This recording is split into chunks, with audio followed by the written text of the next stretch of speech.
¿Qué tal? ¿Cómo están? Qué gusto que podamos tener nuevamente una clase de la palabra de Dios.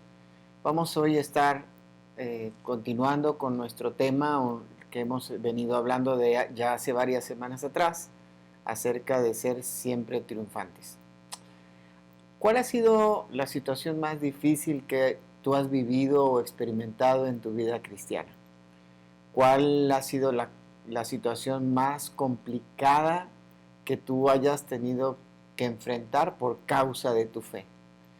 Puede ser que tal vez la crítica de tu familia o la burla de tus amigos, la pérdida de alguna relación cercana, no sé, tal vez el maltrato físico, puede ser que golpes, azotes, tortura, amenazas de muerte, cárcel o alguna situación de tortura psicológica. ¿Cuál ha sido la situación más complicada por causa de tu fe?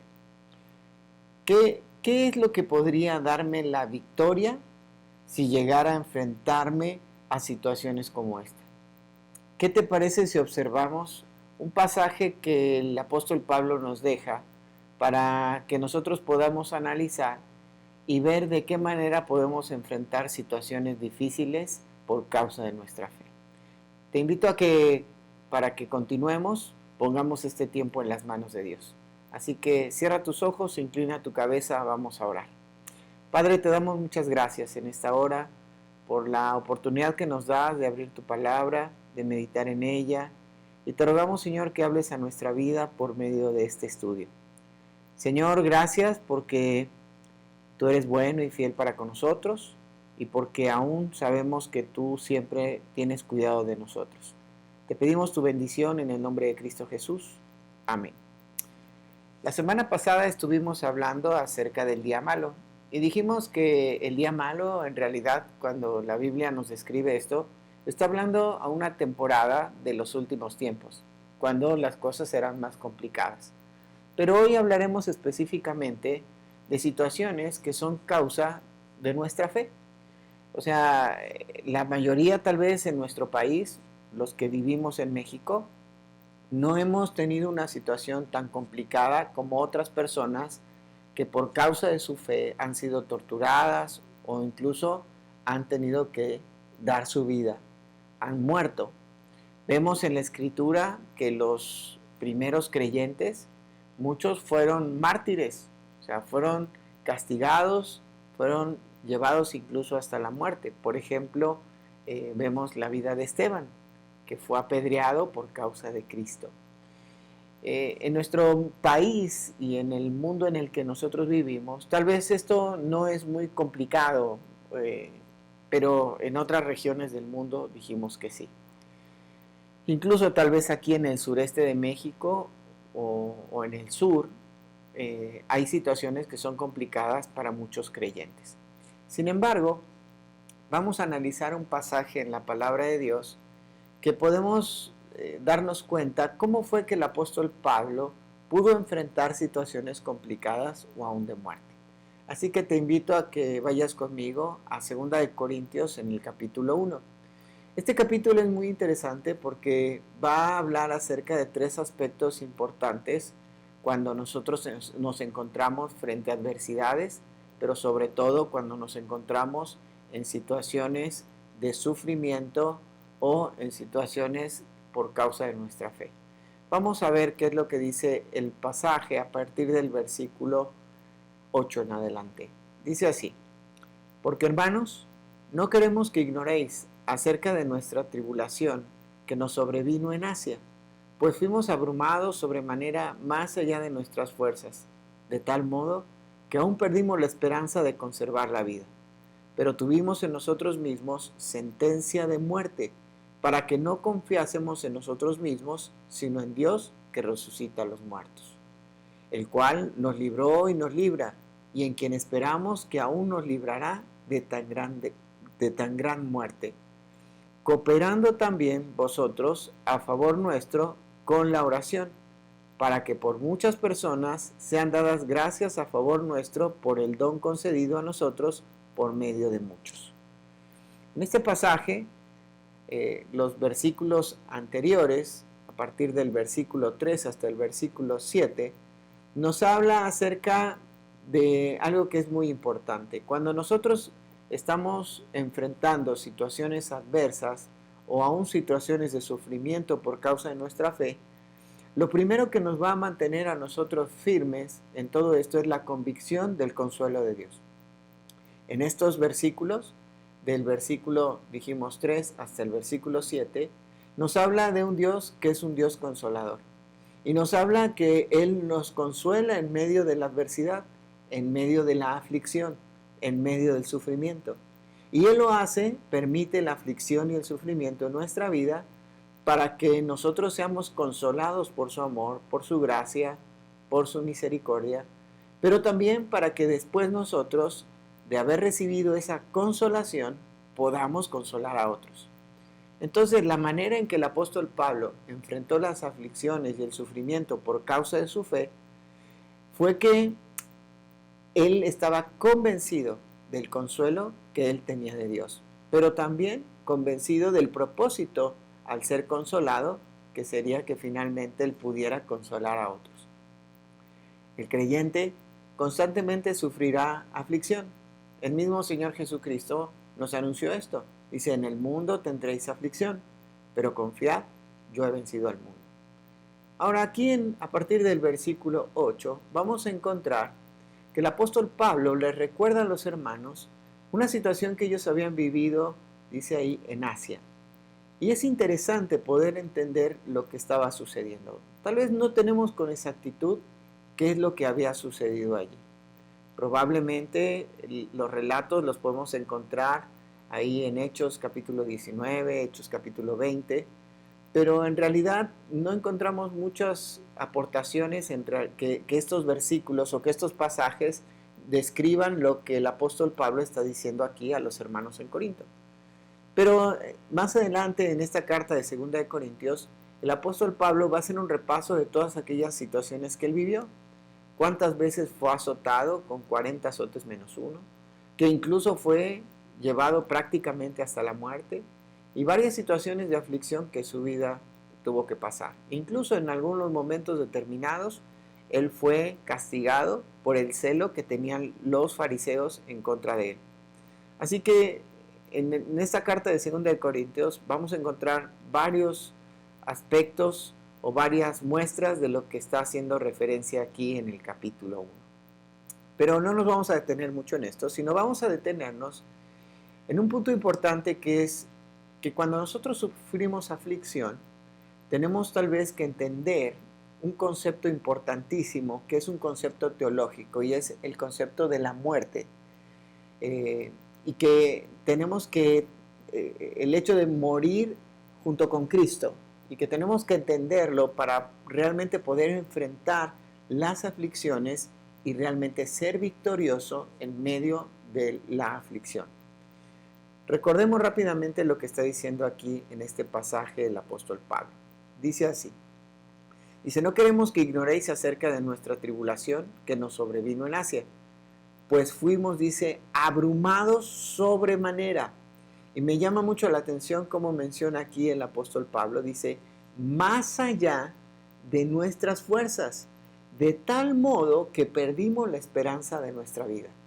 Aquí está hablando la situación extrema en la cual había llegado Pablo y aquellos discípulos que le estaban acompañando en sus viajes. Es importantísimo entender esta situación, ¿no? Esto que está pasando acá. Pablo está hablando que venía acompañado ahí de Timoteo. Pero no solamente había pasado situaciones de aflicción o de sufrimiento al lado de Timoteo, sino también al lado de otros de sus discípulos. Pero vemos cómo ellos habían enfrentado una situación tan complicada que realmente estaban viendo la muerte cara a cara. Habían perdido ya la esperanza de vida. Ahora esto es importantísimo porque cuando nosotros perdemos la esperanza de nuestra vida, ya no queda nada. Y ahí muchas veces es donde entonces podemos reaccionar y decir, Señor, yo ya no tengo más fuerza, yo ya no tengo nada de esperanza, veo que las cosas están muy complicadas, Señor, sé tú el que obra. Ahora, el versículo 9 habla de algo muy interesante en cuanto a cuál fue la situación que ellos encontraron. Dice así, pero tuvimos nosotros mismos sentencia de muerte. Aquí está utilizando un término judicial, donde se les había dado una sentencia de muerte, algo que ya no iba a ser revocado, algo que ya había sido determinado y que había sido anunciado. Les estaban diciendo que ellos ya estaban sentenciados a morir. Ya no había otra posibilidad para ellos, judicialmente hablando. Pero me encanta porque dice, nos muestra cuál era el propósito de esa sentencia de muerte. Y fíjate lo que menciona ahí. Dice, para que no confiásemos en nosotros mismos, sino en Dios que resucita a los muertos. Ahora aquí es importantísimo entender que ya no había ninguna situación y el Señor los lleva a un punto de aflicción en su vida para que aprendan a ya no confiar en sí mismos, que ya no confíen en su propia vida, en sus propias fuerzas y en lo que ellos son, sino que ahora ellos tengan la esperanza de la resurrección. Esa resurrección de la cual habla el apóstol Pablo en 1 Corintios en el capítulo 15 y nos describe cómo será ese momento glorioso de la resurrección para todos aquellos que experimenten la muerte. Porque tenemos que recordar que no todos los cristianos experimentarán la muerte física, porque el apóstol Pablo también, en la carta que escribe a los hermanos de la iglesia en Tesalónica, les anuncia que algunos serán muertos y esos que han muerto resucitarán primero. Y después dice, y los que hayamos quedado, seremos levantados juntamente con ellos y nos encontraremos con Jesús en el aire. Qué hermosa imagen, qué hermoso evento. Y esto nos muestra que no todos experimentarán la muerte, pero sin embargo todos ya experimentamos la muerte con Cristo cuando hemos recibido a Cristo como nuestro único y suficiente Salvador. Nos hemos identificado con Él en su muerte, porque al momento de recibir a Cristo, nosotros hemos sido bautizados por el Espíritu Santo e injertados o hemos sido colocados en el cuerpo de Cristo, que es la iglesia. Y en ese momento, en el bautismo del Espíritu Santo, nos identificamos con Cristo en su muerte y entonces también nos hemos identificado con Cristo en su resurrección para vida. Ahora vamos a profundizar en todo eso. Pero continúa el apóstol Pablo y dice ahí también en el versículo 10 lo siguiente: el cual nos libró y nos libra, en quien esperamos que aún nos librará de tan gran muerte. Ahora, qué importante es que podamos entonces entender que la esperanza de la resurrección es importantísima para nosotros. Muchas personas tienen miedo a la muerte, ¿cierto? Creo que esa es una situación que cada uno de nosotros experimentamos porque es parte de nuestra naturaleza pecaminosa. Esa situación de egoísmo, de nosotros querer seguir viviendo para nosotros, nos hace pensar en la muerte y nos da miedo. Es parte de nuestra naturaleza. Pero qué interesante es que si tú incluso tienes miedo a la muerte es porque tal vez no tienes un concepto correcto de lo que es la resurrección. Y no has entendido que ya te has identificado con Cristo. Ahora vamos a hablar entonces de qué hizo Pablo o qué hizo que Pablo realmente enfrentara las aflicciones de manera victoriosa. Vamos a repasar las dos primeras. Primero dijimos la convicción del consuelo de Dios. Y en segundo lugar, lo que hemos estado ahora mencionando, una plena identificación con su Salvador. El apóstol Pablo estaba plenamente identificado con Cristo en la muerte y en la resurrección. Vamos a un pasaje que me encanta, que está en Romanos capítulo 6. Y este pasaje, hace unos días atrás tuvimos unos bautismos y hablamos de este pasaje, incluso hicimos nuestras camisetas para tener este evento y colocamos ahí uno de estos versículos que vamos a leer en este momento. Dice así la palabra de Dios en Romanos capítulo 6. Porque si fuimos plantados juntamente con Él en la semejanza de su muerte, también seremos en la de su resurrección. Sabiendo esto, que nuestro viejo hombre fue crucificado juntamente con él para que el cuerpo del pecado sea destruido, a fin de que no sirvamos más al pecado, porque el que ha muerto ha sido justificado del pecado. Y si morimos con Cristo, creemos que también viviremos con él, sabiendo que Cristo, habiendo resucitado de los muertos, ya no muere, la muerte no se enseñoreará más de él. Porque en cuanto murió al pecado, murió una vez por todas, mas en cuanto vive, para Dios vive. Así también vosotros, consideraos muertos al pecado, pero vivos para Dios en Cristo Jesús, Señor nuestro. En este pasaje el apóstol Pablo nos enseña que no podemos vivir la vida cristiana sin dar respuesta a la muerte. Qué interesante. Nosotros hemos muerto al pecado. Fíjate lo que está mencionando en estos versículos, que al haber sido plantados junto con Cristo, al haber sido colocados, insertados en el cuerpo de Cristo, nos hemos identificado con su muerte, para que entonces nuestra vida y nuestro cuerpo pueda tener dominio sobre el pecado y pueda ser victorioso sobre el pecado. Ha muerto, nuestro cuerpo ha muerto al pecado, nos hemos identificado con Cristo. Pero no solamente nuestra identificación está con su muerte, sino también este pasaje nos explica que nos hemos identificado con su resurrección. Y esa resurrección habla acerca también de una vida nueva. Así que nos identificamos con Cristo muriendo a nuestro viejo hombre, muriendo a aquellas cosas que tienen un poder sobre nosotros, al pecado que tiene poder sobre nosotros, pero también ahora hemos resucitado para dar una vida nueva y vivir como el nuevo hombre que Dios me ha hecho en Cristo Jesús. Esto es importante que podamos entenderlo. Vamos a profundizar y vamos a ver algunos otros versículos relacionados también a este tema. Quiero invitarte a que vayamos a Romanos capítulo 8 y versículo 11.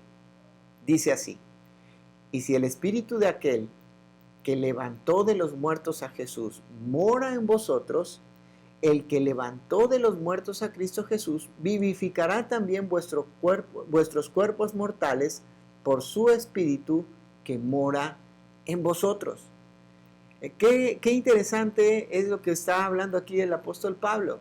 Nos está diciendo que el mismo espíritu del Señor Jesucristo que lo hizo resucitar de entre los muertos es el mismo espíritu que obra ahora en mi vida y que me da el poder para vencer el pecado. Es ese mismo espíritu que obró resucitando a Jesús de los muertos. Así que, ¿crees que haya algún pecado que el Espíritu de Dios no pueda vencer? ¿Crees que hay algún pecado que el Espíritu de Dios no pueda darnos el poder para vencer? Claro que no. El Espíritu Santo nos da el poder para vencer cualquier pecado, pero necesito experimentar esa muerte.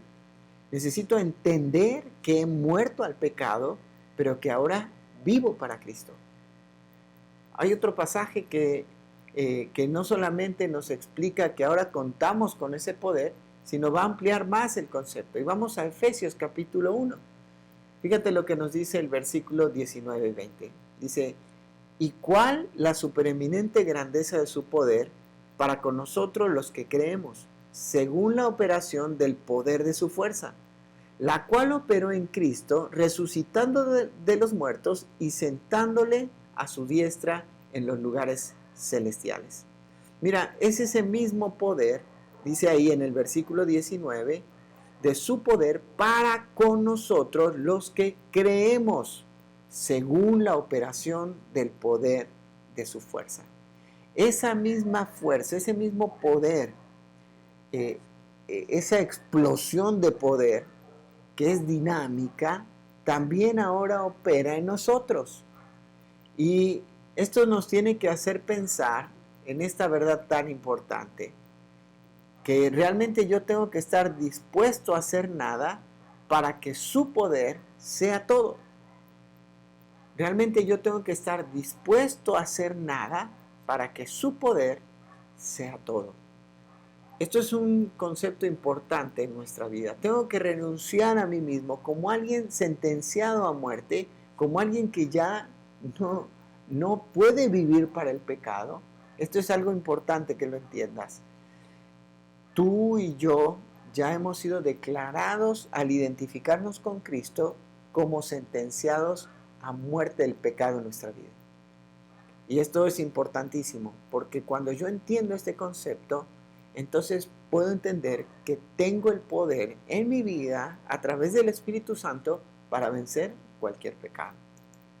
Vamos a avanzar y vamos a hablar de otro versículo que encontramos ahora en Colosenses, en el capítulo 3. A través de este versículo el apóstol Pablo nos sigue ampliando este concepto para realmente poderlo entender bien. Dice así en el versículo 3 y 4. Porque habéis muerto y vuestra vida está escondida con Cristo en Dios. Cuando Cristo, vuestra vida, se manifieste, entonces vosotros también seréis manifestados con Él en gloria. Ahora, debemos entender que si experimentamos la muerte física, también resucitaremos para vida eterna. Así entonces, esa misma convicción me hará entender que si he muerto con Cristo en la cruz, he resucitado con Él para una vida nueva.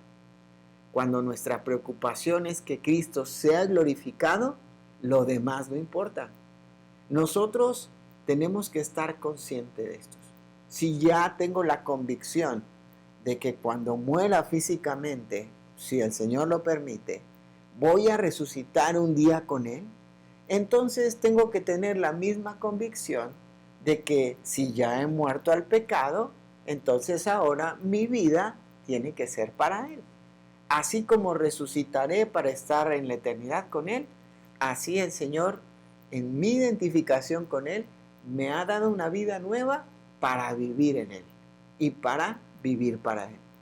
Entonces tengo que glorificarle a Él a través de cada acto en mi vida. Y si realmente mi preocupación es que Cristo sea glorificado, lo demás no importa. Muchos creyentes hoy en día no tienen claro el propósito de Dios para su vida como creyentes. Y qué importante es que tú y yo podamos entender que hemos sido creados para su gloria. Dios nos creó para glorificarle a Él. Recuerda que en Génesis capítulo 1, el Señor nos explica en este relato que nos deja Moisés, que Él nos creó a imagen y semejanza de Él. Toda la creación muestra su gloria. Dice el salmista, los cielos cuentan la gloria de Dios y el firmamento anuncia la obra de sus manos. Ahora, Dios nos hizo a imagen y semejanza de Él para proyectar lo que Él es. Y eso es glorificar a Dios. Sin embargo, el pecado se interpuso y se cruzó en el camino de Adán y de Eva, y entonces el pecado vino a distorsionar la imagen de Dios. Por eso ya una vida de pecado no glorifica a Dios, no manifiesta lo que Dios es. Jesucristo vino a este mundo a dar su vida en rescate por ti y por mí, para que cuando nosotros confiemos en Él como nuestro único y suficiente Salvador, creyendo que Él murió en la cruz del Calvario, derramando su sangre para el perdón de nuestros pecados y restaurar nuestra relación con Él, y para darnos su Espíritu para que more en nosotros, entonces la imagen de Dios puede nuevamente comenzar a proyectarse a través de nuestra vida. Si nosotros vamos creciendo en santificación, si nosotros vamos alimentándonos de la palabra, si vamos obedeciendo la Escritura, entonces vamos glorificando a Dios. El Señor Jesús vino a darnos a conocer al Padre, ¿recuerdas? Pero nuestra misión también es darlo a conocer a Él para que a través de Él conozcan al Padre. Eso es glorificar a Dios. Y sabes que muchos creyentes no saben que ese es el propósito de Dios para nuestra vida. Así que cuando nosotros vivimos una vida de derrota constante en el pecado, no estamos glorificando a Dios. Pero yo puedo, a través de la aflicción, entender que mi vida es efímera, que mi vida puede terminar ahora, pero tengo la esperanza que voy a resucitar y voy a vivir con Él en la eternidad. Ahora, si tengo esa convicción, entonces tengo la convicción también, o debería de tener la convicción, de que he muerto al pecado cuando me identifiqué con Cristo en su muerte, pero también ahora vivo para vivir una vida nueva en Cristo. Vuelvo a repetir, cuando nuestra preocupación es que Cristo sea glorificado, lo demás no importa. Vamos a avanzar y vamos ya a ir terminando esta clase. La última parte de este pasaje nos habla del último elemento que el apóstol Pablo tuvo en cuenta para tener una vida victoriosa en medio de la aflicción. Dijimos, vamos a repasar rápido. En primer lugar, la fuerte convicción del consuelo de Dios. Y dijimos que también el propósito para ser consolados es que consolemos también a otros. Pero también vimos que el apóstol Pablo tenía una plena identificación con Cristo en su muerte, pero también en su resurrección. Y por último, el pasaje menciona en el versículo 11 lo siguiente: cooperando también vosotros a favor nuestro con la oración, para que por muchas personas sean dadas gracias a favor nuestro por el don concedido a nosotros por medio de muchos. El tercer elemento que ayudó al apóstol Pablo a tener una vida victoriosa en medio de la aflicción fue la oración de otros creyentes. Es importante que podamos compartir con otros aquellas luchas que tenemos en nuestra vida y pedirles que oren por nosotros. Es importantísimo tomar un tiempo de rendición de cuentas, pero ese tiempo de rendición de cuentas tiene que incluir un momento de oración. Es importante que tú puedas pedirle a otras personas que también oren por ti y tú orar también por otros. Como familia en Cristo, en la Iglesia Bíblica Misionera Remanente, nuestro deseo es que cada uno de nosotros podamos orar los unos por los otros, sabiendo que somos personas que vivimos en este mundo, que podemos ser vulnerables, pero necesitamos orar los unos por los otros. ¿Tú te has comprometido a orar por los demás hermanos de la iglesia? Sería muy bueno que lo hagas, que ores específicamente por cada uno de ellos. A veces es muy fácil decir, Dios, te pido por todos, ¿verdad? Como cuando éramos niños y jugábamos a las escondidas y veníamos y decíamos, 1, 2, 3 por todos mis compañeros. Es muy fácil, pero te desafío a que te tomes el tiempo para orar por cada uno de los hermanos de la iglesia. Que hagas una lista y si quieres repártelo en toda la semana. Y puedes orar por nombre o por familia de manera específica para que Dios les ayude a tener victoria en su vida cristiana. Los tiempos son difíciles, no son fáciles. No estamos viviendo en este lugar y en esta región, los que estamos aquí en México, en Torreón, no vivimos una persecución o no estamos siendo afligidos o amenazados de muerte o torturados o tenemos una prohibición de hablar de Cristo. Tal vez lo más duro o lo más difícil es qué dirá la gente o que nos dejen de hablar por causa de Cristo. Pero quiero decirte algo. Muchos hermanos en diferentes lugares del mundo sí están prácticamente sentenciados a muerte. Es importante que nosotros entonces tengamos la firme convicción de que en medio de la aflicción el Señor nos consuela, para que podamos después consolar a otros. En segundo lugar, tenemos que identificarnos plenamente tanto con la muerte de Cristo como con su resurrección. Y en tercer lugar, tenemos que pedir a otras personas, a otros creyentes, que oren por nosotros y nosotros apoyar a otros en oración. Vamos a terminar con una oración y vamos a pedirle al Señor que nos ayude a entender esta verdad y a ponerla por práctica. Te invito a cerrar tus ojos e inclinar tu cabeza. Padre, gracias te damos por este momento que hemos tenido juntos. Te pedimos que, Señor, tú nos guíes y que sobre todo nos ayudes a tener esa convicción de que tú nos consuelas en medio de la aflicción. También, Señor, te rogamos que nos permitas identificarnos plenamente con la muerte y la resurrección de Jesucristo. Pero también te pedimos que tú nos ayudes a poder tener personas que nos apoyen en oración y hacer un apoyo en oración a la vida de otros, para que en medio de la aflicción nosotros podamos ser victoriosos. Y aun cuando nos encontremos frente a la muerte, podamos tener la victoria. Gracias por el ejemplo del apóstol Pablo, porque él, a pesar de muchas ocasiones haberse encontrado ya a punto de morir, Señor, él aún se mantuvo victorioso, sin negar su fe, sin negarte a ti, sino manteniéndose firme, glorificándote en todo lo que él hacía. Ayúdanos, Padre, a darte gloria, aún en los momentos de más adversidad, como en los momentos más tranquilos en nuestra vida. Te pedimos que tú sigas obrando en nuestra vida y a través nuestro. En el nombre precioso de Cristo Jesús. Amén. Muy bien, muchas gracias. Dios te bendiga y nos vemos pronto.